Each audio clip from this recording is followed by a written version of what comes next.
कोल्हापुरी चप्पलच्या कॉपीमुळे आधीच टीकेचा सामना करावा लागलेला लक्झरी ब्रँड प्राडाने आता बाजारात एक अनोखे उत्पादन आणले आहे आणि ते म्हणजे मेटल सेफ्टी पिन। ही पिन फक्त सेफ्टी पिन म्हणून नव्हे तर ब्रॉच म्हणूनही वापरता येते असं त्यांचं म्हणणं आहे।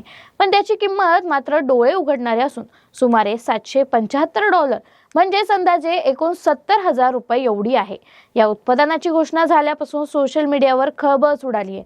वापरकर्ते म्हणतात कोल्हापुरी चप्पलच्या कॉपीनंतर हा दुसरा प्रताप आहे। प्राडाने साध्या सेफ्टी पिनला इतकी महागाई का लावली? हा फॅशनचा अतिरेक की सांस्कृतिक असंवेदनशीलता?